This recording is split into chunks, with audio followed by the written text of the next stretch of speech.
A nossa convidada de hoje é a candidata ao Senado, Simone Tebet, do PSB. Bom dia, candidata. Obrigado por ter nos aceitado o nosso convite.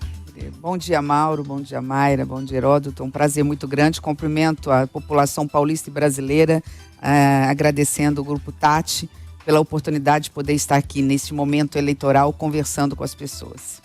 Dispensa apresentações, mas ainda assim...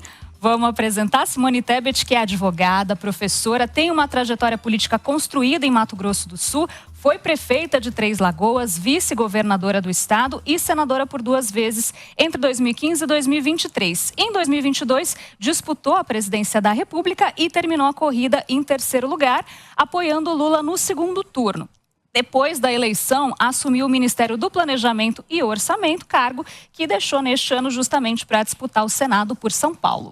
Essa mudança de estado é uma das novidades dessa eleição. Simone Tebet agora concorre aqui por São Paulo e forma, ao lado de Marina Silva, a chapa apoiada pelo presidente Lula para as 2 vagas ao Senado. Vou começar fazendo uma pergunta...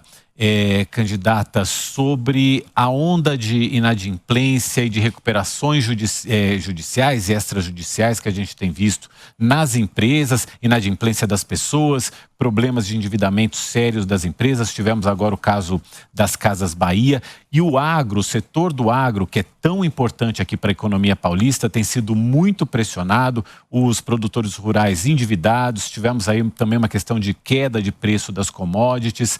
Como é que o Senado pode atuar para tentar reverter essa situação a partir do ano que vem? Como é que a senhora propõe a sua atuação nesse sentido? Mauro, o mundo está em transformação, não só no Brasil como no mundo. Nós estamos vendo uma concentração cada vez mais de renda, né? E no setor econômico não é diferente. A gente pode dividir um pouco o setor do agro com a questão do varejo. O varejo passa por uma concorrência desleal em relação a essas plataformas. O papel do Senado é fazer leis, marcos regulatórios modernos, né, que acompanhem os novos tempos para permitir que as indústrias, o setor de serviço, o setor de comércio possam ser competitivos, considerado as novas regras e a nova realidade mundial. Hoje você tem uma plataforma que vende tudo.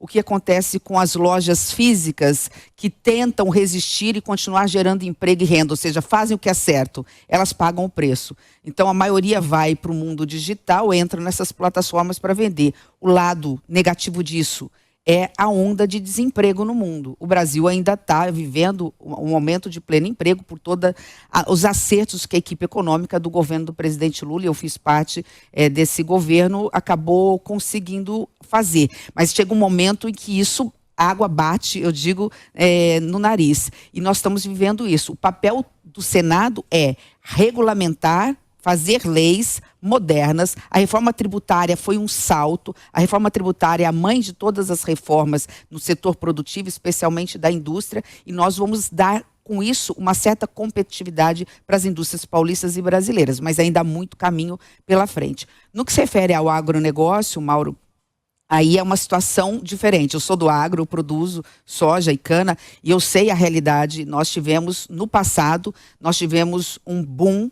Depois, com a pandemia, nós começamos a ter reservas de produtos no mundo, estoques. Nós estamos exportando com valores menores. Ao mesmo tempo, tivemos que fazer financiamento para investir e automaticamente agora estamos pagando uma conta com juros muito altos. De novo, nós podemos, através do Senado, de resoluções, em parceria, inclusive, cobrando do Banco Central, e olha que eu sou favorável à autonomia do Banco Central, mas cobrando do Banco Central, né, que ele sempre coloque os interesses do país na visão macroeconômica acima de qualquer outra coisa, e conhecendo a realidade do Brasil, consiga baixar os juros sempre o mais rápido possível. O grande problema hoje do setor produtivo no Brasil são os juros altos. Queria falar um pouquinho sobre a questão partidária. A senhora passou mais de 30 anos no MDB e aí passou recentemente, né, nesse ano, para o PSB, que é um partido historicamente ligado à esquerda, tem até a palavra socialista no nome, né? E a senhora, por outro lado, se define mais como uma política de centro, apoiando algumas pautas da esquerda, outras pautas da direita.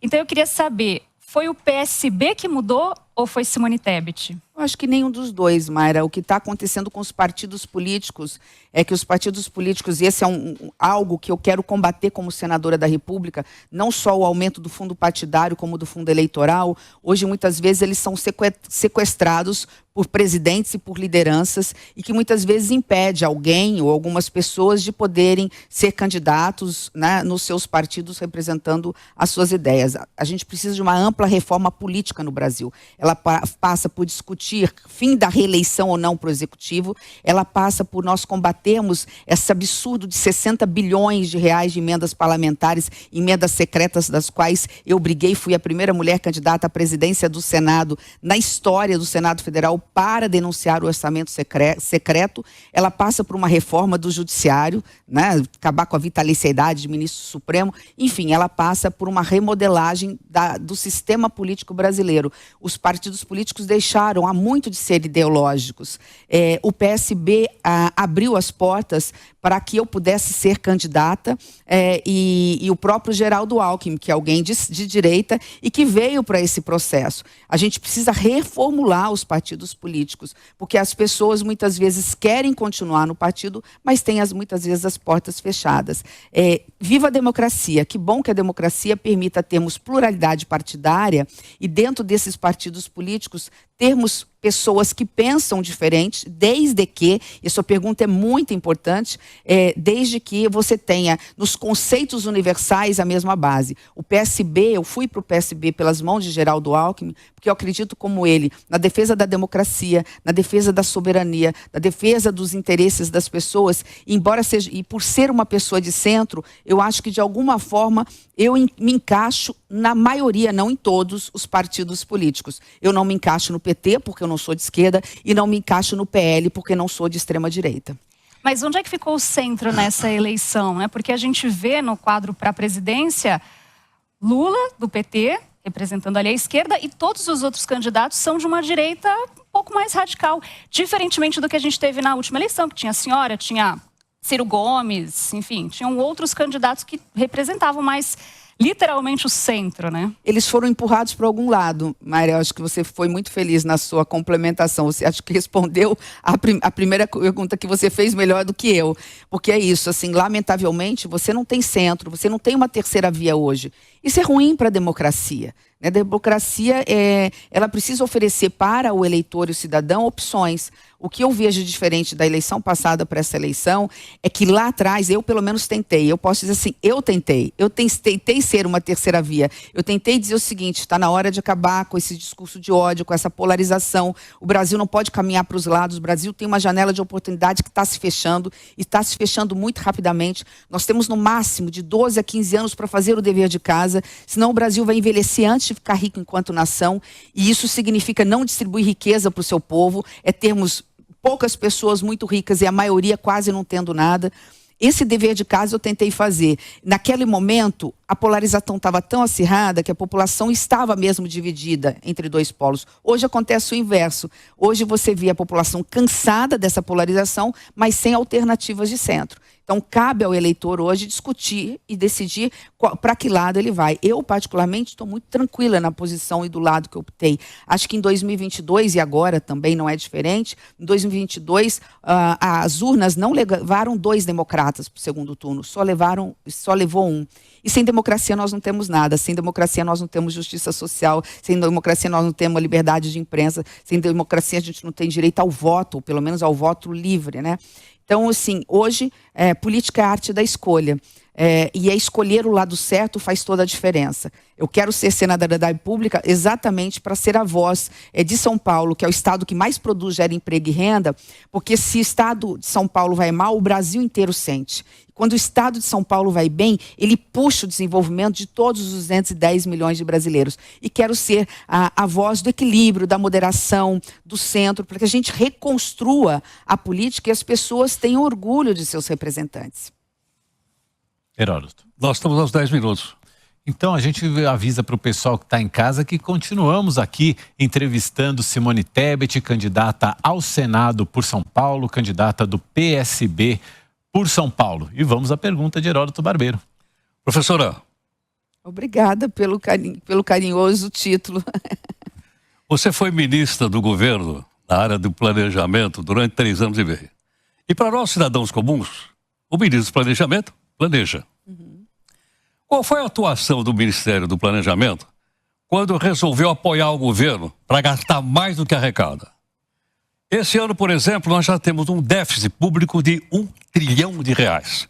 Aí o cidadão comum, que está indo para casa agora, ou está dirigindo, etc., quer saber o seguinte: quem é que vai pagar essa conta? Onde é que o governo vai arrumar R$1 trilhão a mais do que não arrecadou? E qual é a participação que o Ministério do Planejamento teve nesse cenário aí? Bom, obrigada, Heródoto. Bom, primeiro, a gente tem que separar o déficit fiscal, que não é esse, da dívida que nós temos. E a sua pergunta é extremamente... Não, meu déficit fiscal é de R$1 trilhão. Sim, o déficit fiscal, mas anual. O quanto nós vamos deixar... O déficit em relação a superávit e déficit deste ano não é esse. Nós estamos falando... A gente pode conversar, a gente fala sobre isso. Só para eu incluir o planejamento nessa história e me colocar qual é o meu papel. Quando o presidente Lula me convidou para ser ministra do Planejamento e Orçamento, ele tinha convicção, ele sabia que era uma pessoa liberal na economia. Eu ainda questionei: o senhor vai levar uma liberal para o ministério? Ele falou: olha, nosso governo é um governo de frente ampla. O que não faltaram foram projetos por parte do Ministério do Planejamento e Orçamento e do Ministério da Fazenda, projetos de revisão de gastos e corte de gastos. Nós mesmos mandamos 2 projetos, ainda que modestos, se você tem razão. Por mim, a gente tinha que ser mais rigoroso em relação à revisão de gastos. Nós mandamos o projeto para o Congresso Nacional, o Congresso Nacional desidratou. Assim, de forma muito pontual, porque eu sei que o tempo é curto, né? Todos os governos do Brasil, lamentavelmente, sempre gastaram mais do que arrecadaram. À exceção de 2 anos que nós tivemos um teto de gastos um pouco mais rigoroso, isso aconteceu nesse governo e aconteceu no governo passado. O que eu posso dizer para você em relação ao Ministério do Planejamento e Orçamento é que nós apresentamos propostas, nós colocamos à mesa, algumas foram aprovadas, não só no corte que eu chamo de vertical. A gente cortou muito, foram milhões de pessoas, de famílias, que perderam programas sociais por fraude, nós viemos de uma pandemia e depois essas pessoas precisavam naquele momento e depois não precisavam mais. Nós apresentamos propostas de revisão de gastos tributários, perguntou de onde? Hoje nós temos uma renúncia fiscal na beira de 600 bilhões. Então está mais ou menos próximo de R$1 trilhão que você colocou. Desses 600 bilhões, é claro que você não vai acabar com o super simples, porque ele é necessário para aquecer a economia, até para a competição, né, das pequenas empresas com o mundo e não termos recuperação judicial. Mas você tem uma série de gastos tributários que podem ser revistos. Se a gente fizesse, não em corte linear, mas se a gente fizesse só uma média, 10% no primeiro ano, 20% no segundo ano, 30% no terceiro ano, nós chegaríamos só com esta medida, isso foi colocado para ser discutido, o Congresso não quis levar adiante, né? Nós falaríamos de 60 bilhões no ano, 160 mais 120 seriam 180 no segundo ano e assim por diante. Nós conseguiríamos em 4 anos nos aproximar só pelo lado da revisão de gastos em relação aos gastos tributários. Fora isso, nós temos revisão de políticas públicas. Hoje você tem sombreamento. Eu dou um exemplo muito simples. A gente quase não ouve falar do esporte, que é tão importante para a nossa juventude, o Ministério do Esporte. Com exceção da lei de incentivo ao esporte, que é fundamental, a gente tem 10, 12 projetos nacionais, fazendo sombreamento em relação ao outro. Se a gente tivesse só 2 ou 3, a gente gastaria com muito mais eficiência e chegaria lá na ponta, beneficiando a nossa juventude na área de incentivo ao esporte. Quando vai para o Congresso Nacional faz o contrário. Ele vem com pautas bombas, ele vem com projetos que aumentam gastos sem dizer de onde vai tirar. Então, eu acho que é preciso dividir essa responsabilidade de gastos excessivos. E o Brasil, pior do que gastar muito, e é ruim gastar muito, é que ele gasta mal. É que nós precisamos dividir essas responsabilidades com o Congresso Nacional. A sua pergunta me permite confirmar a importância que a gente tem que dar, e lamentavelmente o brasileiro não dá, para a eleição de senadores e deputados federais. Agora é o seguinte, acho que as pessoas querem saber o seguinte: quem é que vai pagar essa conta? Quem é que vai pagar esse déficit? Se você pegar o déficit de R$1 trilhão e dividir por 210 milhões de brasileiros, uma pessoa, quando nasce nesse país, já nasce devendo R$4.600. Não, Heródoto, nasce já devendo, alguém vai ter que pagar isso. Não é quem vai pagar. Nós já estamos pagando. É mais grave do que isso. Eu estou concordando com você. Nós já estamos pagando essa conta. Sabe como nós estamos pagando essa conta? Com juros altos, com a inflação, com o câmbio brasileiro desvalorizado. Eu estou confirmando com você, como alguém fiscalista que entra governo, sai governo, o que eu falo e fiz como ministra do Planejamento e Orçamento, eu falei e fiz como senadora da República por 8 anos. Eu sempre discuti essa questão na área econômica. Uma andorinha só não faz verão. Eu estou dizendo só da importância que a gente tem. Olha como essa eleição de 2026 é importante no Congresso Nacional. Porque se não adianta eleger um presidente da República e não ter minimamente uma maioria que entenda de responsabilidade fiscal sem tirar nenhum... E a gente, é importante dizer para quem está nos acompanhando, a gente não precisa separar e não deve separar responsabilidade fiscal de justiça social. O Brasil cabe dentro do orçamento brasileiro. Os problemas do Brasil cabem dentro do orçamento brasileiro. E por que tem déficit? A senhora acha que, nesse momento... A senhora se referia a um momento em que o governo tentou colocar algumas medidas de austeridade e o Congresso não levou adiante. A senhora acha que nesse momento em que parece existir um clamor maior por essas medidas de austeridade, chegou a hora para que isso, existe um ambiente político e claro, a gente sabe que o começo de um mandato é sempre a hora de tomar as medidas mais duras. Talvez o começo agora de 2027 seja finalmente o momento em que venham essas medidas? Eu vou até tentar ser mais otimista. Eu acho que a janela de oportunidade não é janeiro de 2027. A janela de oportunidade é como nós fizemos em 2022 para 2023, na equipe de transição que nós tivemos a PEC, é no mês de novembro e dezembro. E é possível. Alguns parlamentares vão estar saindo, outros têm a expectativa, a força do candidato ou reeleito ou do novo presidente ou do presidente reeleito de conversar com o Congresso Nacional e aprovar as medidas. Mas, de novo, gente, eu quero deixar muito claro aqui, ainda que o fiscal seja importante, não há necessidade de você tirar nenhum direito de um cidadão. Eu posso unificar políticas públicas, cortar gastos, enfrentar o problema dos gastos tributários e, de forma paulatina, em 4 anos, resolver o problema fiscal no Brasil. Porque existe essa questão que o Heródoto estava se referindo, que é a questão da dívida pública, que já chega a 1 tri, e a dívida pública veio crescendo e também veio crescendo a proporção da dívida pública em relação ao PIB. Esse é o ponto que preocupa. À medida em que a gente consegue administrar isso, talvez... a dívida pública, a relação dívida-PIB, que é a questão importante, no mundo inteiro cresceu pós-pandemia. O Brasil tinha uma relação dívida-PIB, estava entre os 5 ou 6, hoje está entre os 10. Na proporção, nós até caímos. Mas não interessa, na comparação... Mas o número é muito alto. O mundo está se endividando. O número é de 9 trilhões. A nossa dívida pública chega em 9 trilhões de reais. Sim, o mundo está se endividando. O mundo está se endividando pós-pandemia. Isso é fato. Nós temos um problema precificado para o futuro próximo. De novo, qualquer presidente da República não resolve esse problema sem o Congresso Nacional. O Congresso Nacional lança pautas bombas. Não tem, agora o Supremo está decidindo do contrário, mas não tem o compromisso de dizer, eu crio uma política nova de onde eu vou economizar para equilibrar pela lei de responsabilidade fiscal, e ele não faz, ele fala que é liberal e que é mais à direita e não faz o dever de casa. Hoje, lamentavelmente, se discute pautas de costumes, nós muitas vezes temos representantes que tem pauta única. E o Brasil é muito diverso para ter pauta única. E o pauta do Brasil também não é só fiscal, embora o fiscal seja. E eu sei que a pergunta a mim direcionada é porque eu fui ministra do Planejamento e Orçamento, mas é possível, eu quero deixar muito claro isso para vocês. É possível fazer o dever de casa, nós temos tempo para isso, nós só temos que ter coragem e ter representantes que façam.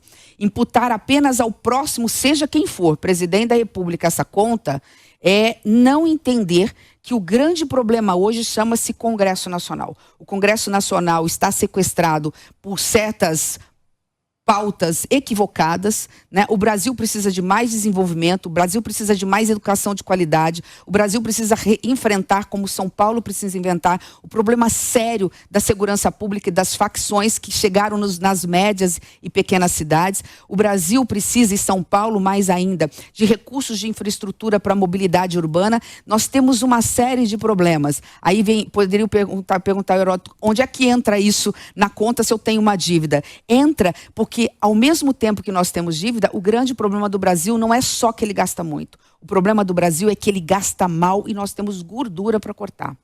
Eu vou puxar a discussão um pouquinho agora para São Paulo, né? A gente já falou desse plano nacional. Para o eleitor que está acompanhando a gente e está tentando se decidir, a senhora construiu uma carreira em Mato Grosso do Sul, depois ganhou uma projeção nacional. Já chegou a responder várias vezes as críticas, né? Que seria uma forasteira em São Paulo. Diz que, na sua visão, São Paulo tem pessoas de todo o país. Inclusive, teve uma votação bem expressiva aqui quando foi candidata à presidência. Então, deixando essa questão de lado, eu queria saber no que a senhora pode contribuir com São Paulo no Senado, né? O que pretende ajudar os paulistas se for eleita? Mayra, São Paulo é a locomotiva do Brasil, é o que todo mundo fala, e é verdade. Se São Paulo vai mal, ele puxa o Brasil para baixo. O ano passado, o Brasil cresceu a média de 2,5%. São Paulo cresceu 0,4%. Alguma coisa está errada. Nós não temos representantes em Brasília hoje com voz e com capacidade, com experiência para defender os interesses de São Paulo. E eu falo isso com muita tranquilidade, porque defender os interesses de São Paulo, de novo, ela puxa essa locomotiva chamada Brasil, sendo São Paulo, vamos dizer assim, o motor dessa locomotiva. Nós temos a diversidade econômica muito clara em São Paulo. Quando eu falo, por exemplo, do agronegócio, o agronegócio de São Paulo tem o diferencial do resto do Brasil. São Paulo é o 7º ou 6º estado que mais produz em tamanho de área. Só que fica sempre em primeiro e segundo em produtividade, em ganho de valor agregado. Por quê? Porque São Paulo tem tecnologia, tem inovação, tem Embrapas de alta qualidade. Você tem uma massa de trabalhadores que conseguem, por exemplo, com a tecnologia, produzir. Então, eu estou dando exemplo do agronegócio. Quando eu falo disso, serve para o setor de serviços, serve para o setor de comércio, serve para o turismo, serve para a indústria, serve para a agroindústria.